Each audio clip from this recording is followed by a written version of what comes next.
알쏭달쏭 생활법률 시간입니다. 정확한 법률 지식은 물론이고요, 다양한 판례, 사례 등으로 이 생활법률을 쉽고 명쾌하게 한번 풀어보는 시간입니다. 덧선 법률사무소의 선동인 변호사와 함께합니다. 안녕하십니까? 네, 안녕하세요. 반갑습니다. 자, 오늘은 어떤 내용 준비를 해오셨나요? 네, 저희가 차량을 운전하시고 나면 항상 마지막에 하시는 일이 있죠. 집에 들어오면 차를 주차하시게 되는데요. 물론이죠. 이 주차 문제 때문에 분쟁이 생기는 경우가 많은 것 같습니다.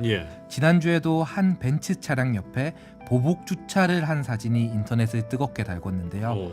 이러한 주차 분쟁에 대해 말씀드리도록 하겠습니다. 어떤 내용입니까?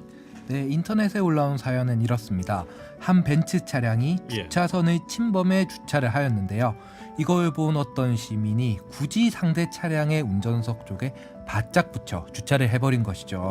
그러면 해당 차량의 운전자가 차에 타기 어렵게 되지 않았습니까? 그렇죠. 이걸 보고 인터넷에서는 참교육을 했다느니 하면서 이슈가 된 것이죠. 네. 근데 그렇게 옆에 차량을 탁 막아버리는 것은 문제가 없나요? 이 사건 같은 경우에요, 차량 옆에 바짝 붙여 주차한 쪽이 관심을 끌기 위해 자극적으로 글을 적었다, 이렇게 인정을 하면서 논란이 사그러들었는데요. 내용을 들어보니 재미있는 사실이 또 있었습니다. 결국 이런 사건은 둘 중 한 대가 차를 빼줘야 문제가 해결되는 것이잖아요. 차량을 막은 쪽에서 먼저 차를 움직이다가 옆 차량을 긁어버린 것이죠.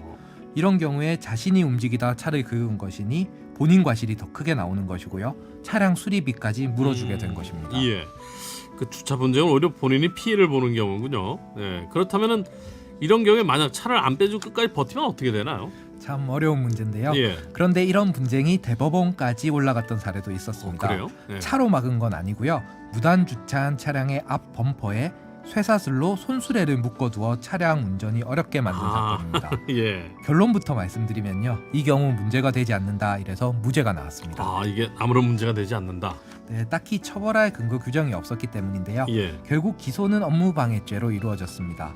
그런데 2심까지는 유죄가 나왔는데요. 대법원에서 결론이 바뀐 것입니다. 이유를 살펴보면요, 여기서 업무라는 건 직업 기타 사회생활상의 지위에 기하여 계속적으로 종사하는 사무를 말한다고 하는데요.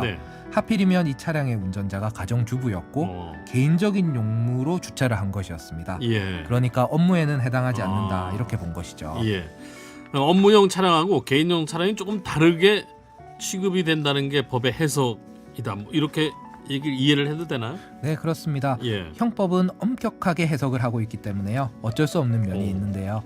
이 차량이 개인용 차량이 아니고 만약 업무용 차량이었다, 이렇게 한다면 업무방해죄가 인정될 가능성도 있었겠죠. 그 차량이 만약에 택배 차량이었으면 당연히 문제가 되었겠죠. 그리고 업무방해 말고도요, 재물손괴죄가 적용될 가능성도 있어 보이는데요. 차량의 운전석을 막아버리면 차에 타기 어렵게 되고, 이런 경우 차량 사용의 효용을 해한 것으로 볼 수 있습니다. 따라서 재물손괴죄를 적용할 수도 있어 보이는데 아직까지 이와 관련된 명확한 판례는 없는 것 같습니다. 어쨌든 뭐 불법 주차한 쪽보다는 여기에 대응해서 막거나 뭐 어떻게 한 쪽이 조금 더 문제가 될 수 있다, 이런 소지인 것 같은데요. 네, 그렇습니다. 불법 주차한 쪽이나 주차선을 지키지 않은 것은 일종의 도덕적인 문제인데요. 이것을 응징하는 과정에서 잘못하면 형사적인 이런 문제가 되어버릴 수 있는 것이죠. 그렇죠. 조심해야 됩니다. 이런 분쟁을 좀 해결할 수 있는 좋은 방법은 없을까요? 안타깝게도 아직은 이런 분쟁을 해결할 수 있는 제도가 마땅치 않은 상황입니다. 그렇죠. 앞서 말씀드린 사례같이 옆에 바짝 붙여 주차를 해서 불편하게 만드는 경우 업무방해가 되거나 아니면 그 차량을 긁어서 손해배상을 해줘야 되는 오히려 그런 경우가 생길 수도 있고요. 그렇다고 차를 견인하면 안 되냐, 이렇게 이야기하시는 분이 있는데요.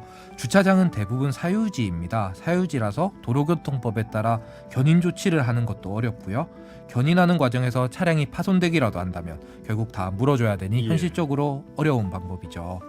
인터넷에 관련 글이 계속 올라오는 것도 이런 문제 때문이 아닐까 싶은데요. 마땅히 해결 방법이 없다 보니 인터넷에 글을 올려 망신을 주는 이런 방법 외에는 뾰족한 수가 없는 게 현실인 것 같습니다.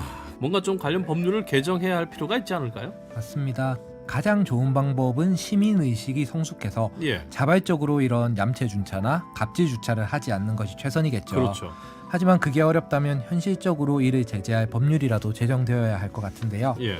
현재 이런 경우에 과태료나 범칙금을 부과하자는 방법이 발의가 되어 있기는 합니다. 발의가 돼 있긴 하군요. 네, 예. 하지만 사유지에 대해서 행정부가 지나치게 개입하는 거 아니냐 이런 비판도 있기 때문에요. 예. 법이 통과될 수 있을지는 아직 미지수인 것 같습니다. 그러게요. 예. 자, 알쏭달쏭 생활법률 덧선 법률사무소의 선동인 변호사와 함께했습니다. 오늘 말씀 고맙습니다. 네, 감사합니다.